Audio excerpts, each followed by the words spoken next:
Well, hello and welcome.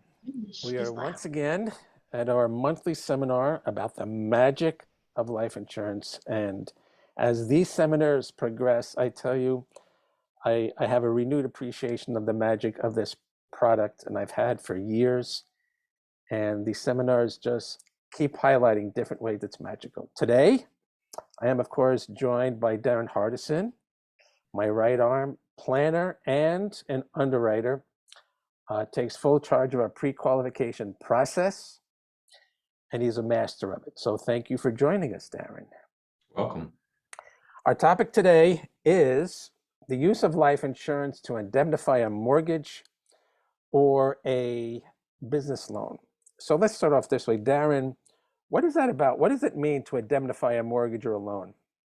Let's start with talking about, well, first of all, good morning, everybody in Zoom land. Good morning, Steve. Good morning, Charlene. Let's talk about business applications. So commonly we see this all the time during the course of business. Someone needs to raise capital. They take out a loan from the bank, what have you. The bank is happy to lend money, and in today's world at a high interest rate. However, the bank says, hey, if something happens to you, Mr. Customer, I want to be sure I get paid back. So typically in a business setting, what happens is the bank will say, you're going to have life insurance. God forbid if something happens, we want to be sure we get paid back the balance of the outstanding loan. So in a business setting, now granted, there's always different ways to do things. As you know, typically a bank will want to see a life insurance policy collaterally assigned to them. And to differentiate a collateral assignment between an absolute assignment, which is another topic for another day, what a collateral assignment affords the bank is they're only going to collect the money that's due on the outstanding loan. Customer takes out $1 million loan. 10 years down the road, he's paid off $500,000. There's still a $500,000 balance. Something unforeseeable, tragic happens. The customer dies. Fortunately, he met us. We helped him get the $1 million life insurance policy. At that time, the bank is first in line because of this recorded collateral assignment that says, hey, you're going to pay us the $500,000, and then the balance of that $500,000 goes to his wife or his family, the named beneficiary. Very clear. So the bank gets paid only what they're owed, and the beneficiary gets paid the balance. Mm-hmm. Okay. What happens if the bank is made a beneficiary? Is that a wise move? No, because then the bank gets 100% of the proceeds. Again, assuming there's no other language incorporated into the beneficiary designation, the insurance company, they're obligated to send the check to whomever's named as a primary beneficiary. So if it's the bank, then they're sending the $1 million directly to the bank, even though the bank may only be owed $500,000. So that's during our pre-qualification and in discussions with clients up front. That's why we spend a lot of time on thinking through beneficiary designations or contingent beneficiary designations. All right, so making the bank the beneficiary would end up in giving them much more than they're due. Okay. Mm-hmm. What happens when the insured, in this case, the loanee, the person with the loan, pays off the loan? Are they required to drop the life insurance, or could they keep it? Once a life insurance policy is in effect, the owner always has the directives to keep a policy, to not keep a policy. A lot of times, once the purpose of life insurance or the initial purpose of life insurance has changed, had a client just like that recently. He was a dentist. His partner wanted him to carry a certain amount of life insurance to protect the business if something happened to him. He ended up retiring, didn't have the business need. So we simply just changed the ownership and the beneficiary on the policy, and he took it away as a personal policy. Very good. What happens though if the insured drops the policy before the bank loan is paid off, either intentionally or by accident? Uh, Is it possible to do that with the benefit collaterally assigned? yeah, it's possible, but then, based on their arrangement, they're technically in default. So then the bank, again, it depends. I believe in most loan arrangements, there's some, the fine print that they can go out and get life insurance on the person or provide it through, some of their, you know, internal insurance arrangements that they have with insurance companies.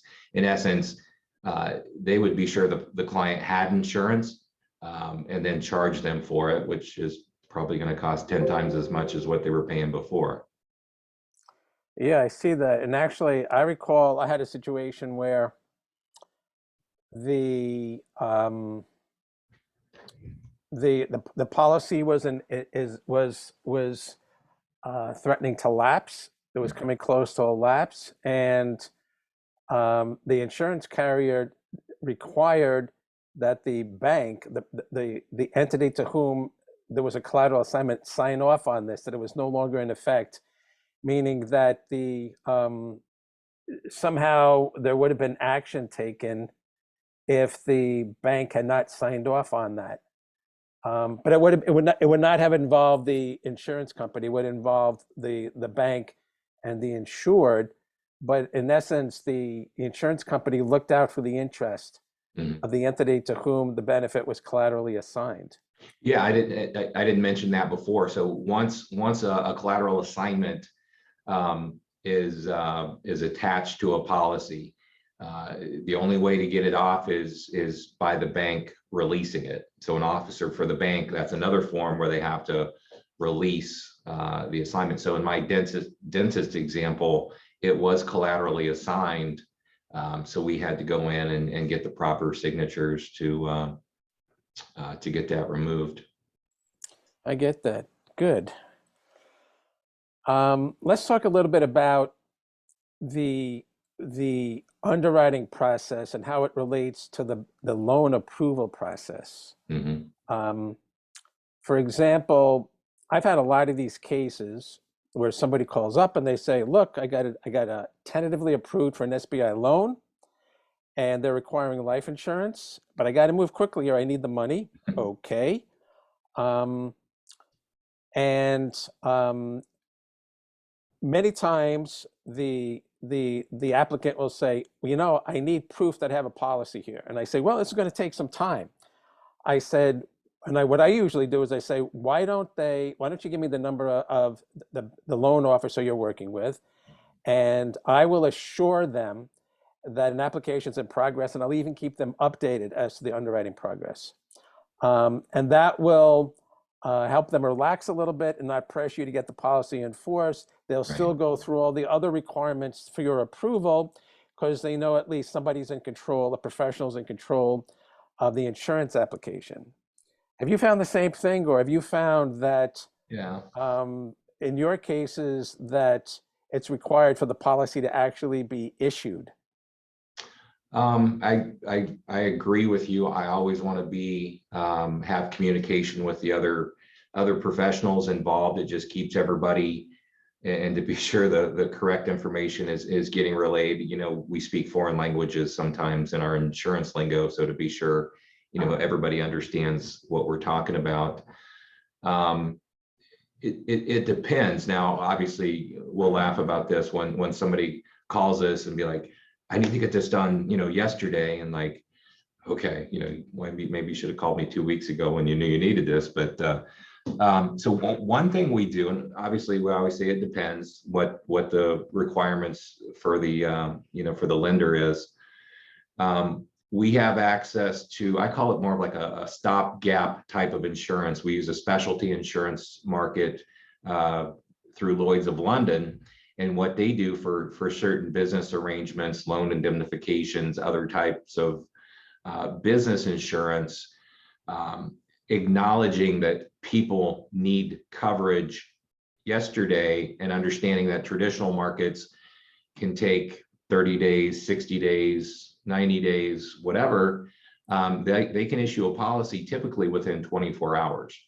And it's you know, a relatively cursory application. It's just asking basic questions. And you know, the client's like, well, how can they do that? Well, they understand they're insuring the person probably for a very short period of time. So it makes sense.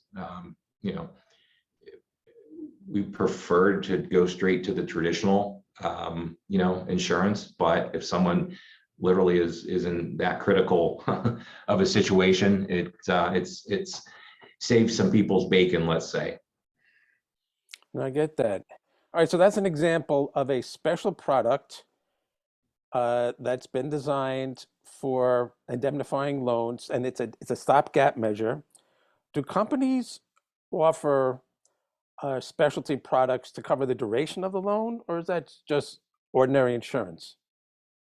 I mean, it depends. I mean, again, a lot of what we do is custom. So, you know, on a traditional side, obviously we can match the term of the insurance with the duration of the loan.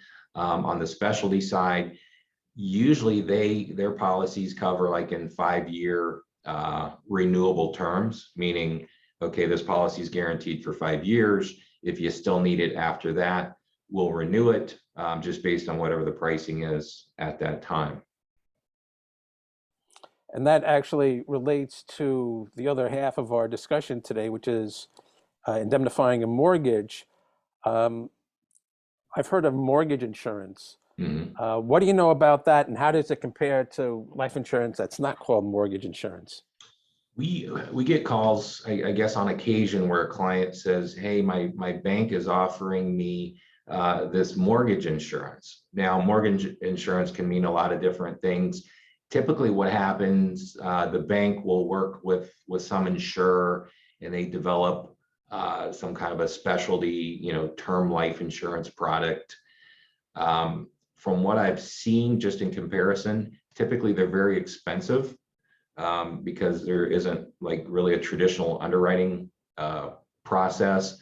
A lot of times the premiums will be stacked higher in the early years, with the thought being, you know, if the person died, there's you know, more loan that would have to be paid. But in English, I mean, life insurance is life insurance. So if we can provide the client with a lower cost solution that not only is going to pay for the loan, but anything over and above the loan, they know that their beneficiary is going to receive.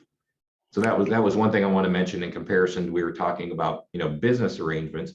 So our typical client says, well, you know, I'm 50 years old. I still have 20 years left on my mortgage, and you know, want to be sure if something happens, you know, my wife can pay for it. In that scenario, you know, we're buying traditional life insurance.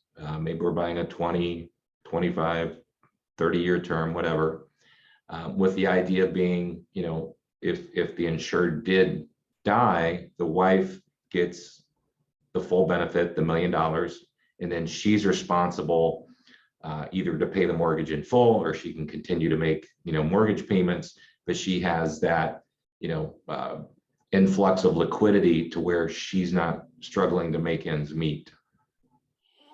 All right, so that's an example of indemnifying the debt without use of a collateral assignment. Right.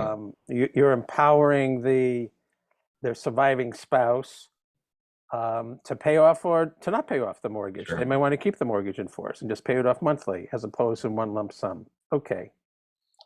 Okay. Um, let's talk a little bit about the hard to place cases where the business owner has some serious medical conditions, still needs the coverage pretty quickly. Um, how would that be treated? Would it be treated any differently than if the use of insurance was not to indemnify a debt? Yeah, and we've actually seen that come up before, and it's usually the scenario where, you know, it's a business owner, it's a partner.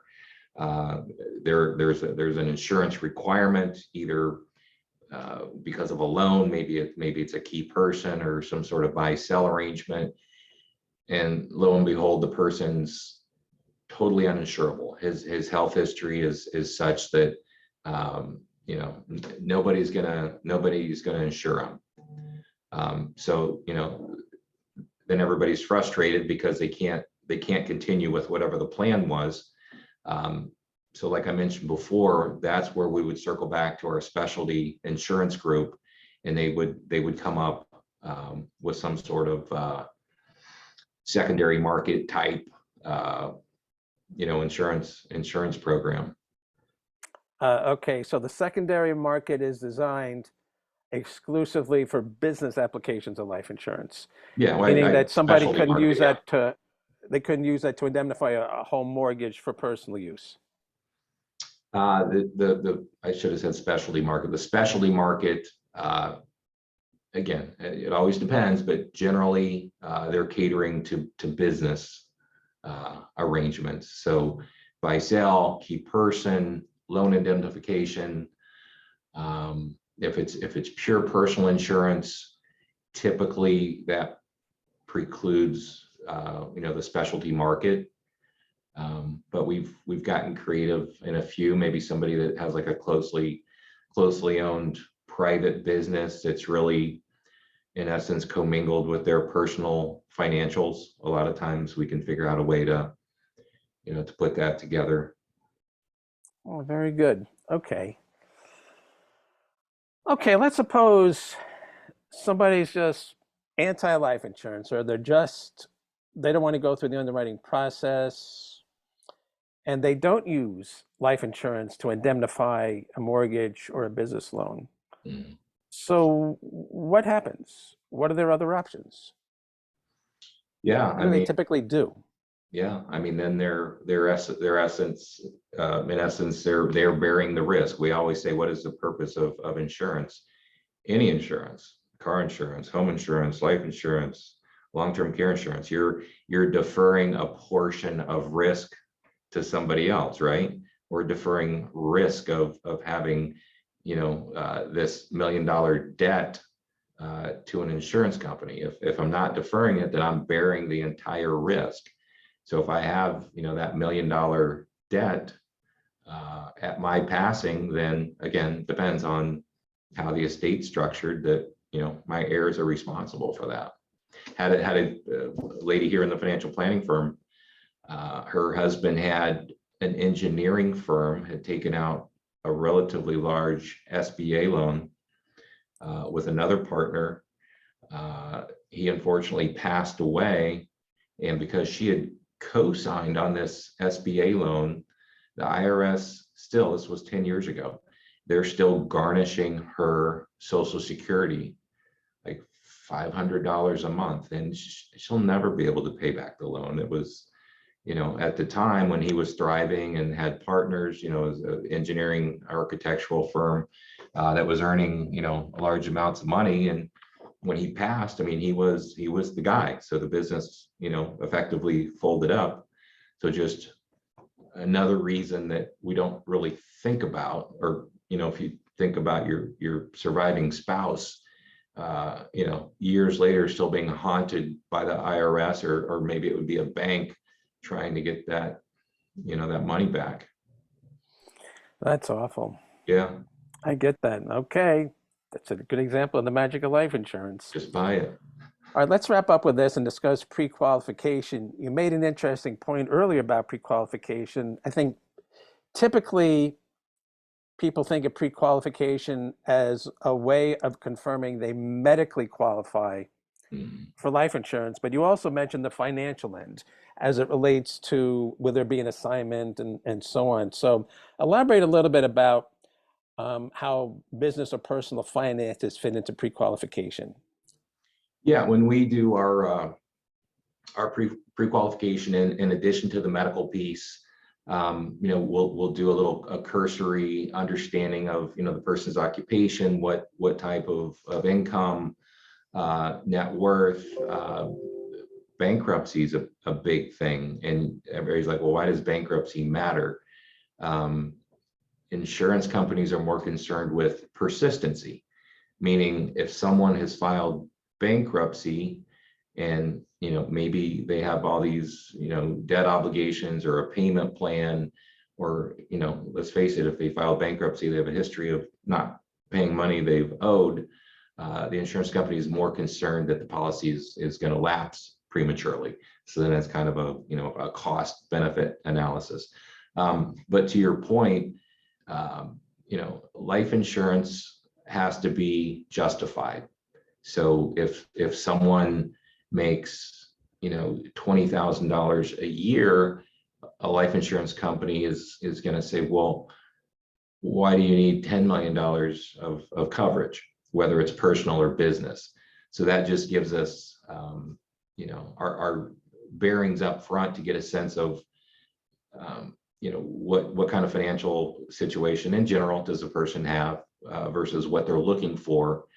And then we try to match it and be sure it's appropriate. Suitabilities, the big buzzword has to be suitable. For sure, suitable, appropriate. Insurance companies want to make offers. They need policyholders, and they just want to make sure people are going to be committed and that it's appropriate and that there's no moral hazard. I think that's a huge driving force behind life insurance, which I really admire. They uphold good standards here, and they don't want to encourage any kind of inappropriate, criminal, illegal behavior. Mm-hmm. Life insurance companies are a pillar of society for that reason. Yeah. Well, Darren, once again, thank you so much for your solid answers. You provided a lot of clarity in this case on how life insurance is used to indemnify business and personal loans. I'd like to thank you. I'd like to thank everybody for coming, and we look forward to seeing everybody next month. Have a good rest of your day. Thanks, guys.